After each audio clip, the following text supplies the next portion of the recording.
Hello, everyone. I'm Becca, dietitian by trade, mom 24/7, wife from the start, and when there's a few extra hours in the day, you might find me hitting the trails or on horseback. And I'm Kara, a therapist to women, a mom to a boy, an entrepreneur, mountain junkie, and a postpartum runner.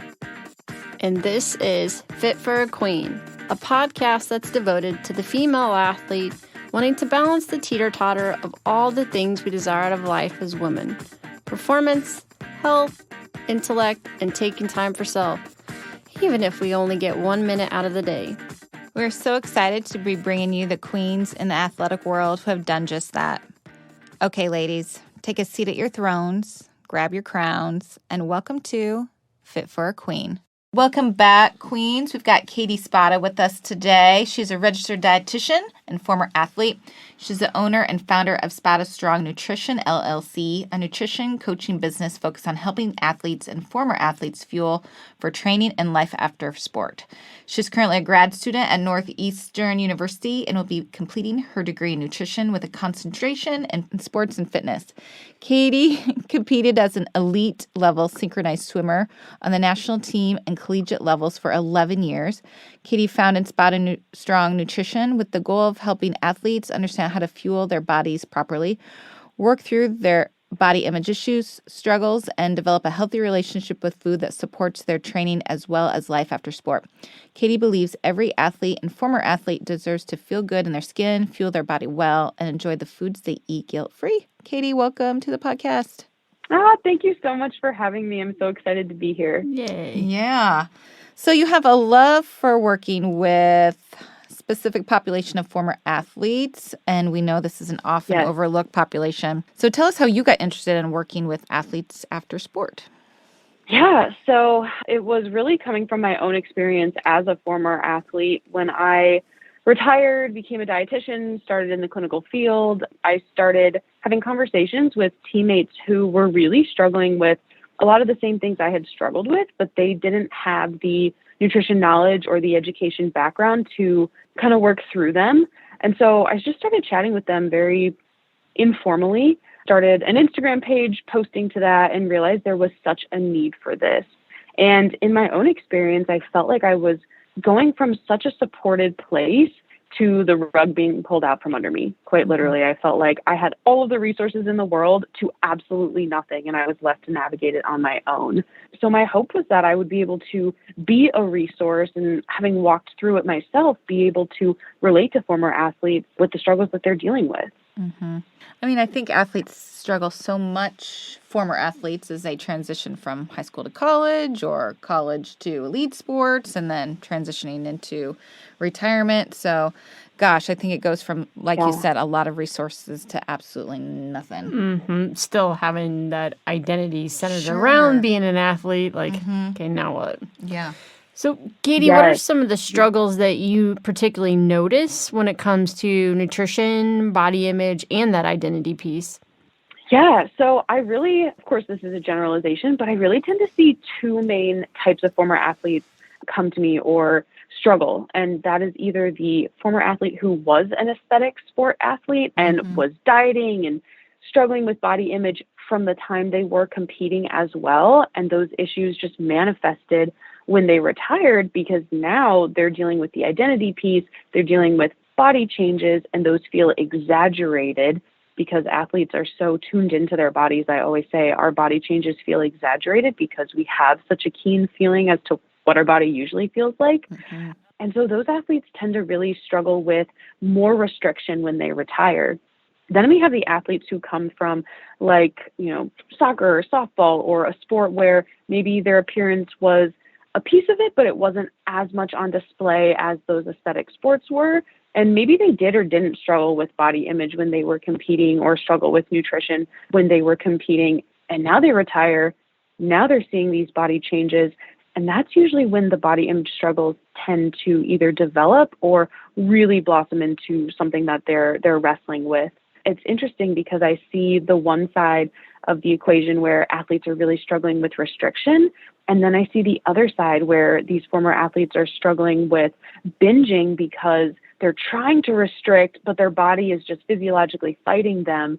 So it's been interesting to navigate both sides depending on what sport and sport culture the athlete was coming from. I think that's a good point. It's not every athlete is the same. The culture of the sport and the sport they came from makes a big difference. Yes, and even team and coach culture makes a big difference. I could have two basketball athletes, and one of them struggled and then one of them didn't when they were competing, and now they both retired and they're having their own nutrition or body image issues. But it's been really interesting to just see what these athletes went through when they were competing and the cultures they were faced with. And I didn't ask this, but just the relationship with exercise and movement. I've worked with a lot of individuals that, an athlete's day is so structured, right? I get up and I go to weights and then I go to class possibly, and then I have another training in the afternoon. I think relationship with exercise or movement, I know a lot of clients are like, I just don't know what to do with myself. And sometimes it's probably a little bit of both, like, well, I can do it all the time. I don't have a plan, or again, really struggling with that aspect. So what do you see with the exercise movement piece? Oh my gosh, yes. I say there's kind of two athlete identities or traits, if you will, with exercise. And it's that all or nothing and the burn to earn. So like you were saying, athletes were used to having those structured practices and practice being a certain amount of time and training being a certain amount of time. So I see athletes being like, well, I only have 30 minutes. Like, what's the point? That doesn't count. Yeah. So now it's like, okay, we need to redefine, like 30 minutes counts, or, walking counts, or taking a yoga class counts. It's like redefining and rediscovering like what role movement has and how that looks in life after sport, because now we do have maybe full-time jobs or families or things like that. And then that burn to earn piece is, well, I was able to eat whatever I wanted, if that's the culture they came from, when I was competing, because I was working out so much. So in order to still do that, I need to keep working out and to that high level. So those are kind of the two main things I see around exercise: all or nothing, trying to figure it out, like what actually counts, what's worth it, what do I like to do? That's a whole other piece. And then this burn to earn, like, well, the purpose of exercise is so that I can eat whatever I want. I have to burn it off. Yeah, it plays into it so intricately. What do you see kind of pattern-wise specifically with nutrition? Oh, gosh. With nutrition, I see athletes jumping from diet to diet, searching for structure. That is probably the biggest thing. Diets are so appealing to athletes because they are structured.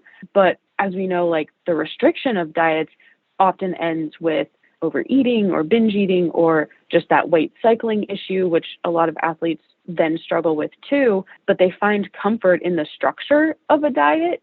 And so that's where they're like, that appeal is like, oh, well, I'll just jump to paleo, Whole30, do intermittent fasting, do this, do that, because I have rules and structure, and that's familiar to me, even if it's not serving their bodies in the way that food should. There's a theme there. Athletes like structure. Structure. Imagine that. Yeah. Just tell me what to do. And the thing that definitely is taken away from them when they leave a sport is that one of those pieces for sure. Yeah. My husband and I were watching the Olympics all this summer, and one thing that we found just crazy was the synchronized swimming. And just how that sport is. I remember us talking about, like, oh my gosh, this has to be the hardest sport. Right, like dancing elegantly, keeping yourself above water, and like being in sync. Like, and, like, the whole I can't do any of those. And it was that, and like I think it was the water polo one where they're just like treading water and then like fighting not to drown. Yeah, were the ones where I'm like, oh yeah, those are crazy sports. That's why we stay above water. Yeah. So you were a synchronized swimmer. So I'm super interested about like your journey and the culture of that sport. And what was that like for you? And how did you get into that? I mean, that's such a neat sport, but I always think about, like, I wouldn't go around here and there would be, I don't think there's any groups around in the Kansas City area that do that. Or I don't know of any. Sorry. That's a lot of questions. I think we're super interested. No. Yes. I love synchronized swimming. Fun fact, it is now technically called artistic swimming, which has been a point of contention. Artistic. No, you're good. I still call it synchro, but it's weird because FINA, the governing body of all aquatic sports, decided to change it a couple years ago, and there's been a lot of pushback. So if you're looking for like a local club team in your area, just whoever's listening, you may not find something under synchro or synchronized swimming. You might find it under artistic swimming. Good to know. Thank you. Yeah, but I was a speed swimmer. My parents put me in the water at like 6 months old, and I just loved the water. Quite literally, I was doing mommy and me classes at 6 months old, and I loved the water. So I progressed pretty quickly through all of the different speed swimming levels and lifeguard training, and I saw synchro on TV. And when my family moved out to Las Vegas, we got a new puppy, and my mom had newspapers to put down to train the puppy. And she actually saw an ad for a local synchro team that was having an open tryout. Wow, that's random. I know. You can't make this up. No. I was like, all the details need to be in the story, the puppy, the newspaper. And so we went to the open practice, and I fell in love with it and had an 11-year career, and I never looked back. Wow. So that's how I got involved with synchro. So how old were you again when you went to that first? I was 11. 11. Wow. Wow. Yes, which in synchro, it's very similar to gymnastics, where oftentimes you sport specialize pretty early. So 11 was actually pretty late to start. A lot of athletes start at like 6 or 7. Wow. Oh my gosh. But yeah, I fell in love with it and kept going. And as much as I absolutely love the sport and have so much respect and gratitude for everything it gave me, it was also the reason for my struggles with food and body image. It's very much an appearance-focused sport. There is this quote-unquote look that they are drawn towards, the tall, long, lean, and that's just not my body. I'm a little bit shorter. I've got a more muscular build, and so I was fighting against my body pretty much my entire career. Even when I was making the national teams, being told, hey, if you don't lose weight, we're not going to swim you. And so it spiraled into a lot of unhealthy habits that stayed with me into retirement and got worse until I was able to heal my relationship with food, exercise, body image, and move into the space I'm in now. But it's a challenging culture. And I think we're slowly starting to see a change. Like carbs were not allowed, just period. So I'm excited to see a change where let's bring carbs back into, training fuel so that our athletes can be more equipped to perform better and lower risk of injuries. And yeah, there's a lot of things that happen in the synchro community. And if anybody follows you on Instagram, they'll see you're quite the baker. Yeah, I love your Instagram. You know what's so funny? Thank you. Is I actually had not a baker.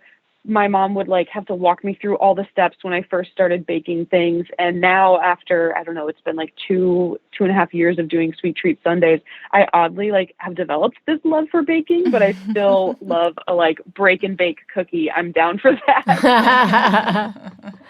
Aren't we all? So when someone is transitioning out of sport, what are some of your recommendations that can help with transitioning smoothly?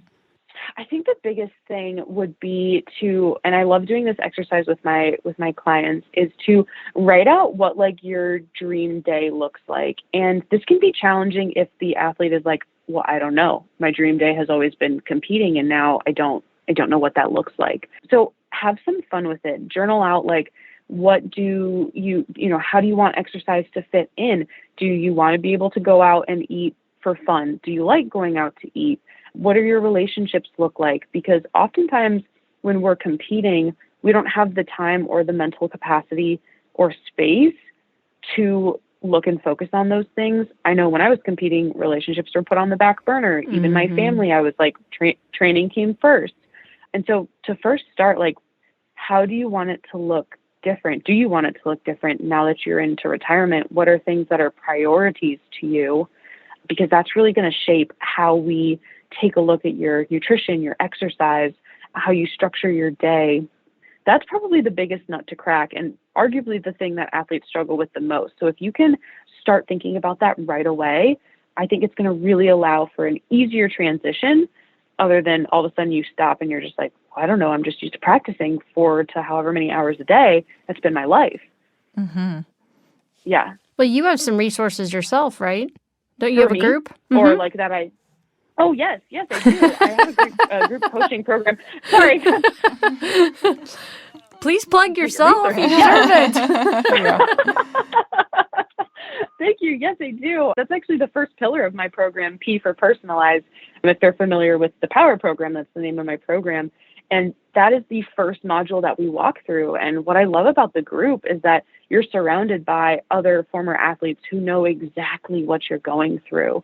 Something I hear so often from clients or just people in the community is, I had no idea other people struggled with this. And I think it's becoming more open now. Like, we've got so many advocates, big name athletes who are talking about it. But I think still there's that almost like fear or embarrassment to acknowledge that there's a struggle in life after sport.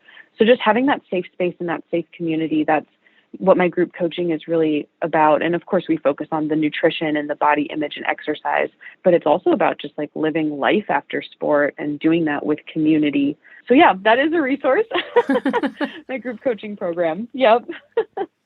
Katie, I was going to ask you this a little bit ago, but are you finding, let's say, especially in sports with high asceticism, when an athlete has developed disordered eating issues and they transition out of sport or they decide to leave the sport, are you finding that, and I guess everybody's different, but that the eating disorder gets better, or does it kind of run rapid without the structure? What are you kind of finding when someone is really struggling within their sport and transitioning out or leaving their sport for whatever reason? For the most part, it tends to get worse in my experience with clients. And then there was I believe it was like a literature review study done by Georgie Buckley, if you guys are familiar with her. And it found, I love this study. It was done in 2018. And the statistic was, about 25% of current athletes are struggling with some form of disordered eating. And then when they retire, it goes all the way up from anywhere to 42 to 65%. Wow, so we do see a huge jump. Yeah. Well, I was gonna sort of agree with that. I've worked with clients who I thought this would get better if I left the sport. And in the way the eating disorder is just like, well, the structure actually of the sport kind of helped them maintain a sense of kind of holding on a bit, and then leaving just kind of right. And the checks and balances with teammates and coaches and trainers and all that. Yeah. Yes, exactly. It's almost like they think leaving the environment will be helpful, but it's almost like that structure of the environment was keeping it at least somewhat maintained. And then when they leave, it just kind of takes over. And the control piece, because oftentimes athletes don't feel like they're able to control anything in their life when they retire. And so that's when the eating disorder voice becomes really strong. Absolutely. Those statistics what's been are interesting high. in my work. Yeah. What's been interesting in a lot of my work is so many athletes are really high level intelligence, perfectionist, type A, and they will say, like, I can tell, like, I know this is my eating disorder voice, but I almost, like, I can't fight against it. And there's such an awareness that I think has been the most interesting to me. Like, they are so aware that they're struggling, and it's like that knowledge doesn't always breed change. And so they know that it's a problem, but they're struggling to take like, okay, I know this is an issue. I know I need to make a change, but that how is that missing piece. So that's been really interesting. There's not a lot of denial that there's an issue, at least in the clients that I'm working with, likely because they're seeking me out, so they know that they're struggling. But I've just found that awareness to be so interesting with a lot of my clients. Yeah, I think the ones that are lacking awareness, or maybe they have the awareness, but what they do is they just continue to be in sport. So they'll hop into them being an avid runner or triathlete or something, and they just keep going. They transition into... They keep transitioning to the forever athlete. Yes. Yes. True. Yeah. I had a couple clients run marathons this weekend, and one of them was saying, like, okay, this is like, I realized now that I was using this as like a crutch to go through. And so like, I'm going to just take a step away from formal training and see what happens. Yeah. And just going back to how food and exercise is used for that emotion regulation that it's really hard to, like you said, I have the awareness of it, but the change of different tools or different behaviors, gosh, is really hard. Oh yeah. So challenging. And I think that's where support really comes in, because without support, it can almost feel like such an uphill battle. Mm-hmm. I know doing it on my own was like, I wish I had what I offer now. That's why I offer it, because I was like, man, this would have been so much, I won't say easy, but easier if I would have just had some support, someone who would have understood what I was going through in that moment. Yeah. Kitty, can you tell us a little bit more about your program? You're saying you had like 4 pillars of your program. Can you tell us a little bit more about those? Yeah. So the Power program is my main coaching program, and the 5 pillars are P for personalize, O for optimize, W for work on, E for evaluate, and R for rediscover. And so we kind of talked about P, which is personalize, and figuring out what are your priorities and basically re-identifying yourself when you retire. The O is for optimize, and that's where we really take a look at your nutrition and what you're doing here and now, and how can we make changes, small or big, to your food choices so that way they support either your activity levels or your work or whatever it is that you're doing after sport. The W is for working on, and that's working on body attunement, so hunger, fullness. And I think that's probably one of the most challenging for athletes, because I like to say we're so great at understanding our bodies, we're worse at listening to them. So you might be able to understand the cues, but actually doing what it's saying is a lot more challenging. So that's the W. E is for evaluate, and that's where we really evaluate your beliefs around nutrition. And it comes into what, like we talked about sport culture, what sport culture did you come from? What were the beliefs that you were told growing up in sport? And a lot of the times there's quite a bit of unlearning that has to happen. And then the R is for rediscover and redefine working out. What role does that play in your life now, and how does that look different than it did when you were competing? So those are the 5 pillars, kind of a quick breakdown of the program structure. Love it. So, Kitty, towards the end, we always ask every interviewee how they live out the FIT philosophy. So how do you balance performance? We know she can balance because she does artistic swimming. Performance, health, intellect, and having a little time for self.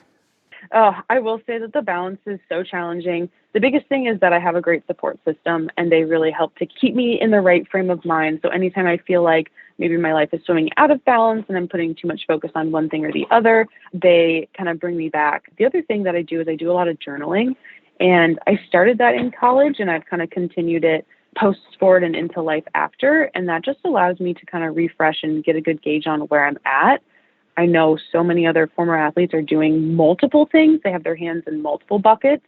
And so just journaling out and re-identifying like what's important to you, what are your priorities, and coming back to that helps to keep me kind of grounded and focused on what is most important. So yeah, I will say it's so challenging though. So having a support system is second to none if you're fortunate enough to have that. Mm-hmm. Absolutely. Yeah. Well, Katie, thanks so much for being on. I love that you're working with this population.